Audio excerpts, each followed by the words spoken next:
I believe Jamaica can have a better future when individuals, households, and communities are developed and empowered.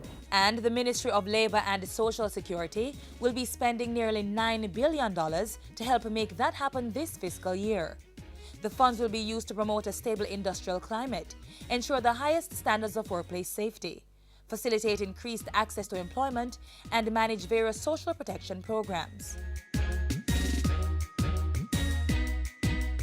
Productivity remains the key for the growth agenda in Jamaica. So, as part of the Ministry's Labor Relations and Employment Services budget, $70.3 million will operate the Tripartite National Productivity Center. Another $18 million is to review existing policies and practices as part of a labor market reform exercise. This ministry and this commission has signed on to it, and we must continue to work on it. The ministry is also working to get more Jamaicans jobs through the Overseas Employment Program, committing $94 million to the effort. And resources are committed to ensure that industrial workspaces are safe, while money is being provided to extend the international program for the elimination of child labor. I just want to give reassurance that the government will continue to provide for the most vulnerable in the society. Strengthening of the social services is important. The Ministry's budget for Social Security and Welfare Services includes $250 million for short-term poverty intervention programs, while $302.8 million is provided for outdoor poor relief services. The ministry has also set aside $440 million to provide senior citizens welfare support, assistance to ex-servicemen, and residential care for the elderly. Existing and potential gang members and deportees aged 16 to 30 years old will get financial assistance to help with their education or to pursue entrepreneurship ventures. Children and adults with disabilities will get assistance through various multi-million-dollar budgetary allocations. And $486.6 million is budgeted to administer the National Insurance Scheme and Fund.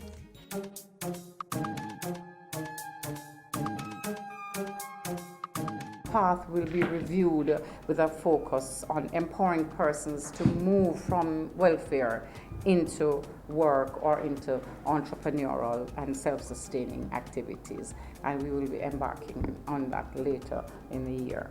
The Program of Advancement through Health and Education, PATH, is one of the major beneficiaries of the ministry's $6.2 billion capital budget this fiscal year. With funding support from Jamaica's multilateral and bilateral partners, 5 major development projects will be pursued.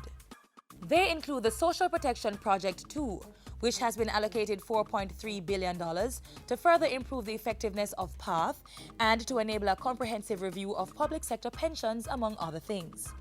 The next largest allocation, $1.5 billion, will fund the integrated support to the Jamaica Social Protection Strategy, which, among other things, finances cash transfer to PATH education beneficiaries.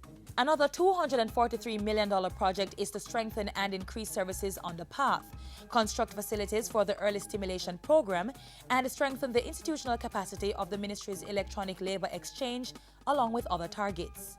The ministry will also be spending $70.8 million on a project aimed at increasing the employability and skills development of poor adults with disabilities, as well as improving the service delivery of special education needs to poor children with disabilities. And $2.1 million will conclude the initiative for developing an energy services company, ESCO industry in Jamaica.